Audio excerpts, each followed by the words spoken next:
Venice is not merely a city. It is a clock crafted from stone and water, ticking for over 1,000 years. To most tourists, it is nothing more than a backdrop for photographs. But for 13-year-old Paolo, Venice was the only family he truly knew. His parents, restorers of ancient frescoes, spent their days on scaffolding high beneath the ceilings of crumbling palazzos, desperately trying to save the past just to afford a future in the world's most expensive city. Consequently, Paolo spent his afternoons alone. His playgrounds were the rooftops, his friends were the stone lions, and his secrets were the hidden alleys where no tourist ever set foot. Paolo had a gift. He could feel the city. When he pressed his palm against cold marble, he didn't just feel stone. He felt a vibration. Sometimes it sounded like the deep breath of something gargantuan, sleeping far beneath the silt of the lagoon. That day in late October, the mist was so thick that even the prows of the gondolas vanished into the grey. Paolo was wandering near the Rialto when something stopped him. It wasn't a sound, but a sensation, like being watched, but the watcher wasn't human. It was the gaze of the buildings themselves. His feet led him to a small, unassuming square where stood San Giacomo di Rialto, the oldest church in the city. It had stood there for a millennium, small, humble, with a clock that always ran a few minutes fast. Paolo knew this church had seen it all: plagues, the rise of empires, and the fall of kings. But today it looked different. Within the shadow of the portal, the air shimmered with heat, despite the biting autumn chill. Deep inside the sanctuary, behind the altar where candlelight fractured against ancient gold leaf, Paolo saw a door. It hadn't been there yesterday. It had never been there before. It was a door made of dark, matte metal that didn't belong in this temple of stone. It required no key. It required something else. Paolo stepped closer, his heart hammering against his ribs. The door began to pulse with a faint teal geometric light. In that moment, Paolo felt as if someone or something was peering through his eyes into the deepest corners of his mind. It saw his loneliness, his pure curiosity, and his selfless love for the world around him. The door did not open mechanically. It dissolved like smoke. "Are you ready to see the foundations of the world, Paolo?" a voice whispered, a voice that didn't ring in his ears but directly in his bones. Paolo did not flinch. He took a step into the darkness, which smelled of ozone and starlight. Behind him, the doors of San Giacomo materialized once more, leaving only silence and mist in the square. Venice had just surrendered its greatest secret. Stepping past the threshold was not a fall into an abyss, but an entry into a silence so absolute it made his ears ache. Paolo found himself in a place the Luminari called the Hall of Scales.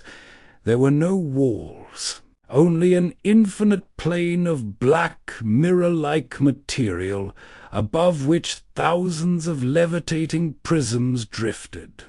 In Venice above, people hid behind masks, but here masks did not exist. "Stop, child of the surface," a voice echoed, vibrating through the very structure of the space. It was not Aristos, but Aya the city's artificial intelligence, serving as its immune system. Many have passed through here with a thirst for gold, others with a hunger for power. What do you carry? Paolo looked down at his shadow. To his horror, the shadow detached itself from his feet. It began to project onto the floating prisms like a film. Paolo saw his own memories. He saw himself crying as a small child when his parents didn't come home for dinner. He saw himself rescuing an injured seagull on a palace roof. He saw his own loneliness transformed into a quiet, tireless curiosity. This was the trial of the shadow. The Luminari believe that a person's true character is not revealed by their actions in the light, but by what they do when no one is watching. The prisms around Paolo began to spin faster and faster. The space was flooded with a blinding white light. He felt a pulsing pressure in his mind, as if someone were trying to read every single cell in his body. It wasn't painful, but it was exposing. Paolo stood there, his empty sketchbook in his hands, with nothing to hide. He had no ambition to rule the world. He only wanted to understand it. "Your soul has no jagged edges, Paolo," Aya stated, the tone of her voice softening for the first time. "Your curiosity is as pure as the first drop of rain in the lagoon. You are accepted, not as a subject, but as a student." Suddenly the floor beneath Paolo transformed into a transparent membrane. The black void vanished, replaced by a sight that would stop the heart of even the bravest traveler. Deep beneath the foundations of Venice, under tons of silt and seawater, lay Aethelgard Prime. It was a city built of liquid light and white titanium. Colossal towers shaped like DNA helices reached miles deep into the Earth's core. Between them, points of light moved, the transport modules of the Luminari. There was no sun, but the entire city radiated a soft, golden glow that simulated an eternal dawn. The scale was indescribable. All of Venice above would fit into a single district of this subterranean giant. Paolo felt an invisible force pulling him downward, toward the radiance that promised answers to questions humanity hadn't even thought to ask yet. The invisible force pulling Paolo downward wasn't gravity as he knew it from the Zarte waterfront. It was the stream of purpose, an energy corridor used by the Luminari for vertical transit. Paolo wasn't falling, he was flying. At first his eyes were clamped shut, his stomach tightened by fear. But then he sensed a change in the air. It no longer smelled of lagoon silt and damp cold. It smelled of ozone, jasmine, and something akin to pure, warm, static electricity. He opened his eyes. The walls of Aethelgard Prime blurred past him. Up close, he could see that the white towers weren't solid. They were woven from billions of microscopic fibers that constantly shifted and rearranged themselves. This was a city that was alive. He drifted past massive hanging gardens where plants grew with leaves that emitted their own bioluminescence. He saw transparent tubes through which light spheres moved, the transport modules he had only seen from a distance. Inside them sat not humans, but beings of pure geometry. His descent gradually slowed.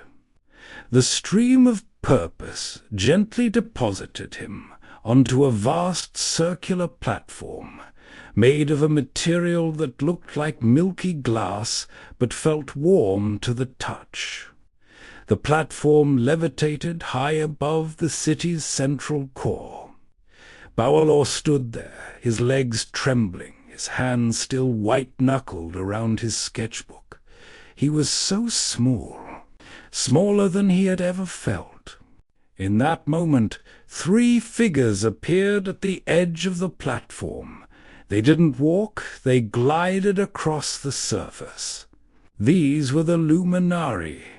They were taller than humans, standing over 7 feet.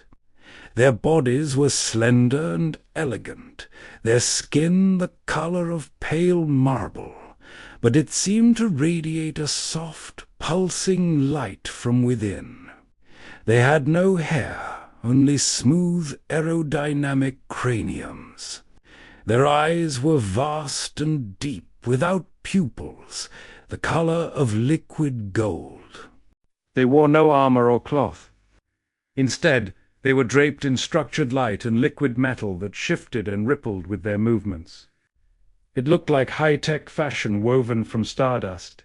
Paolo took a step back, paralyzed by awe. The tallest of them, the one standing in the center, reached out a hand. His palm was open, a gesture of peace. From his hand, a small blue holographic symbol drifted upward, dissolving in the air before Paolo. "Do not be afraid, Paolo," a voice spoke. It wasn't a sound. It was a thought that appeared in his mind, clear and comprehensible, translated into his native Italian. "We are those who build the bridges between what is and what could be. Welcome to Aethelgard." Aristos, the leader of the Luminari, led Paolo into a place that looked like a cathedral built of pure light and star maps. This was the archival hall of the Spark. Here, in the very heart of Aethelgard, the threads of all knowledge converged. "Watch closely, boy of Venice," Aristos whispered, waving his hand toward the immense empty space in the center of the hall. The air shimmered, and a familiar image appeared before Paolo, Leonardo da Vinci's Vitruvian Man. But it wasn't the paper Paolo knew from museums. Complex mathematical formulas, which humanity wouldn't understand for centuries, flickered around the figure. "Leonardo was not just a painter," Aristos continued. "He was one of our greatest messengers. When he was 18, he found an entrance much like the one you stepped through. He spent 3 months with us. What people consider his genius was, in fact, his ability to remember a mere fraction of what we showed him." The hologram shifted. Paolo saw Nikola Tesla sitting amidst bolts of lightning. Tesla heard our whispers through radio waves. We gave him the secret of alternating current because humanity was stuck in darkness at the time. But he wanted more. He wanted to give the world free energy, and you weren't ready for that back then. Paolo watched the images with his mouth agape. Every great leap in medicine, physics, or art had its origin here, in this silent subterranean city. The Luminari weren't gods. They were gardeners. They planted the seeds of ideas in the minds of those whose hearts were pure enough not to use them for destruction. "Why are you telling me this?" Paolo breathed.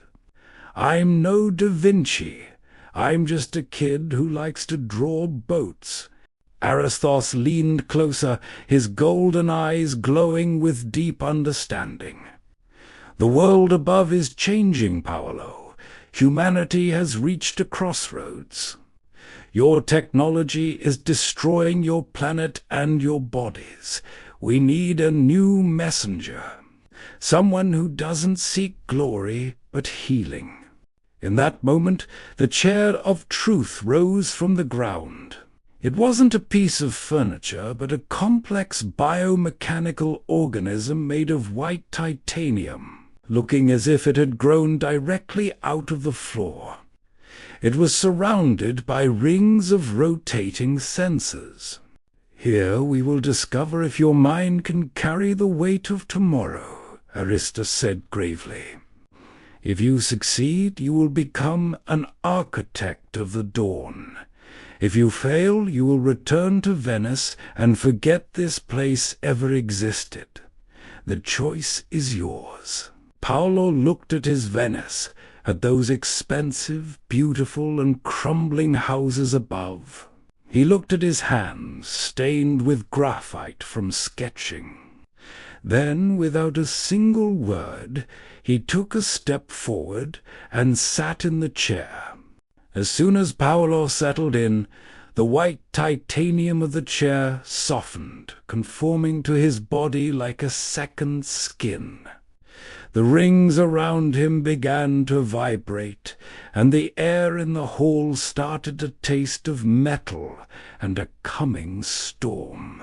"Close your eyes, Paolo," Aristos's voice echoed, now seeming to come from everywhere at once. "Now you will not see with your eyes, but with your entire being.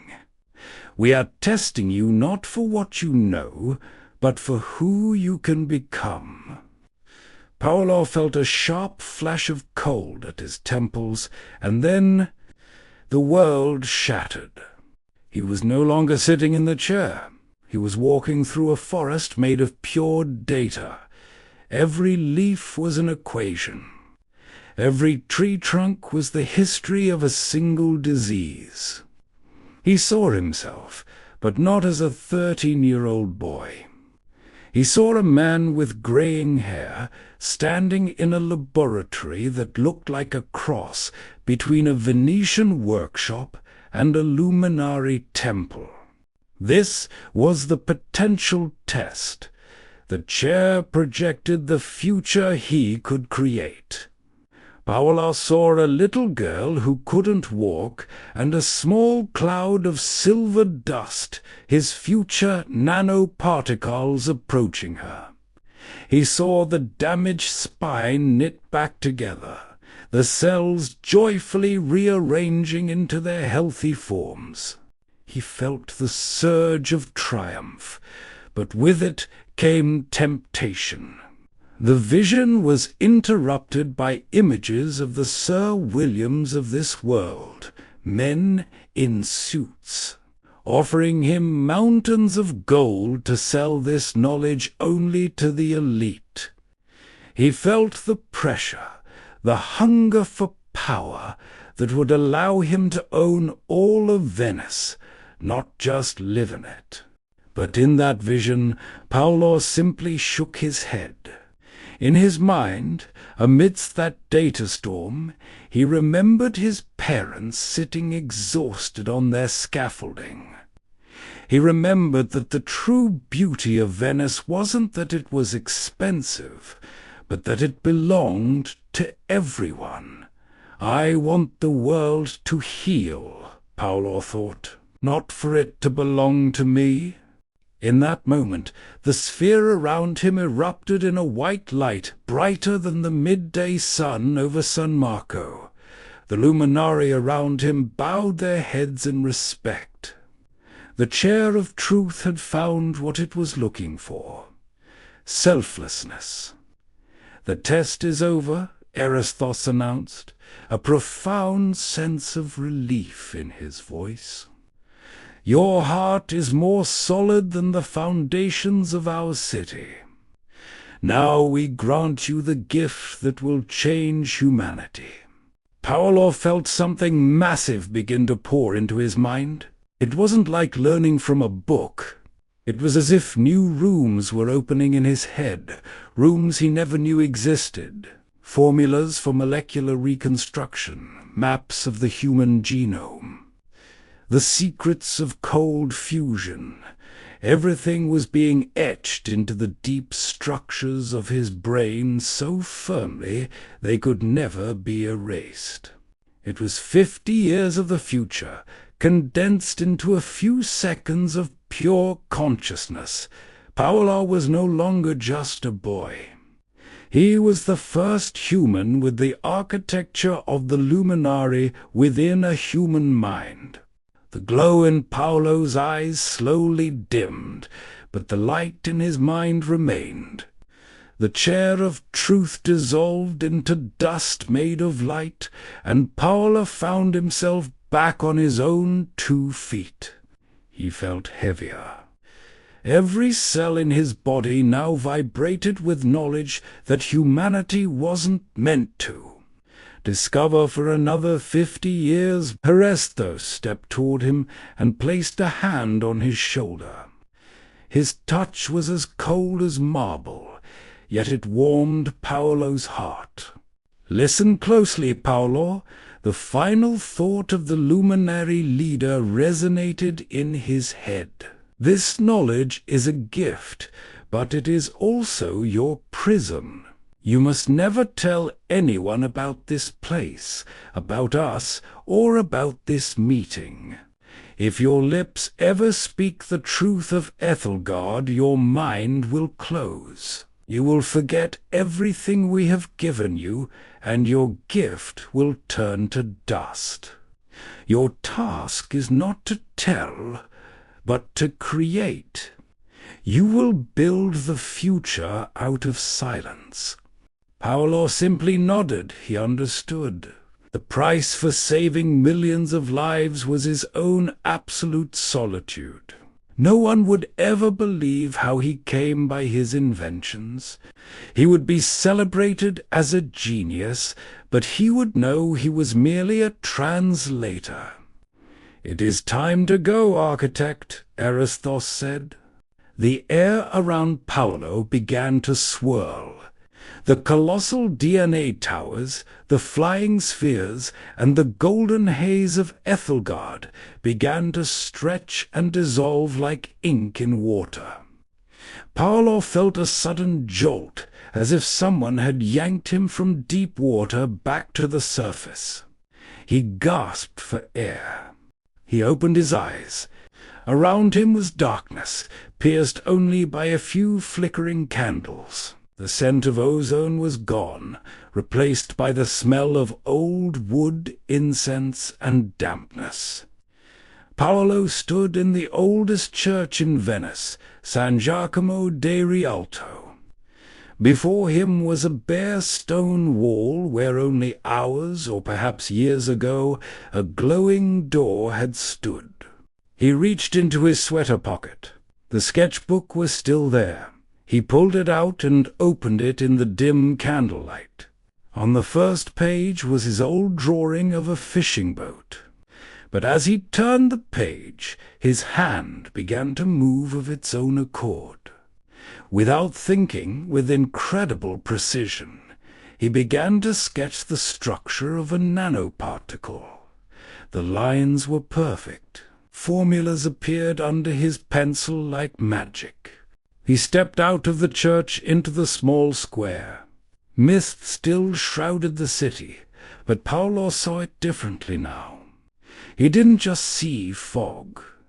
He saw water molecules, thermal energy escaping from windows, a mathematical order in the chaos of the Grand Canal's waves. He was still the same 13-year-old boy in a worn sweater. But as he looked at the water's surface, his reflection hinted at something else. Deep within his pupils a tiny, faint golden ring remained, the seal of the Luminari. Paolo headed home.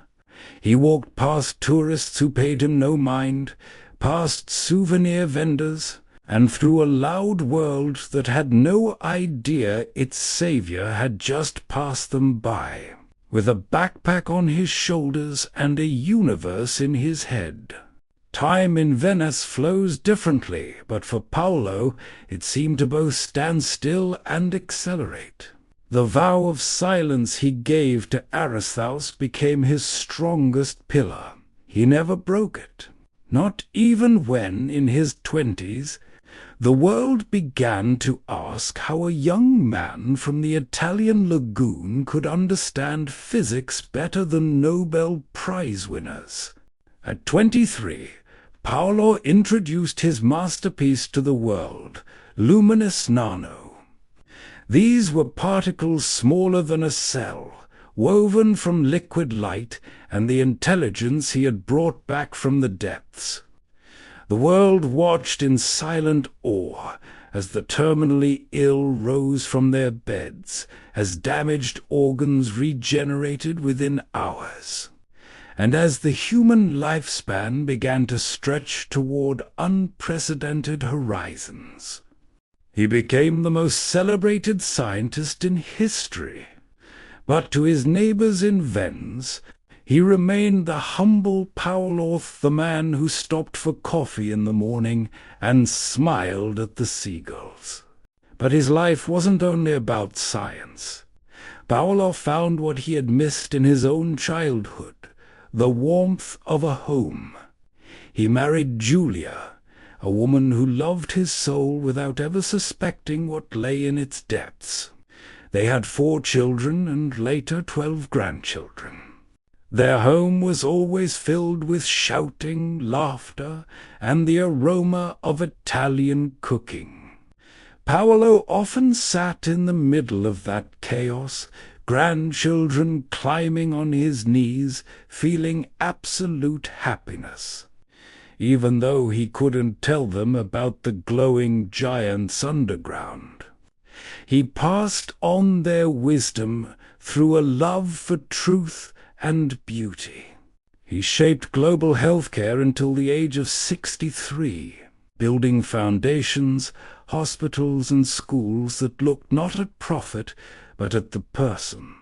On his 63rd birthday, as the celebration in his palace quieted down, Paolo stepped out onto the balcony.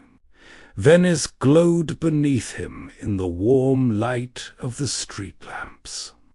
He looked down at the water's surface, where deep beneath the silt and stone Aethelgard Prime lay. He felt his task was complete. The 50 years of progress entrusted to him were now part of the world. Humanity was healthier, wiser, and better prepared for the future. For a brief moment, that golden ring flashed in his eyes one last time, the seal that had accompanied him his entire life. Paolo smiled, and in a soft voice heard only by the walls of the ancient city, whispered, "Thank you. I hope I was a good architect." In that moment, the surface of the lagoon rippled slightly, as if the city below were answering him.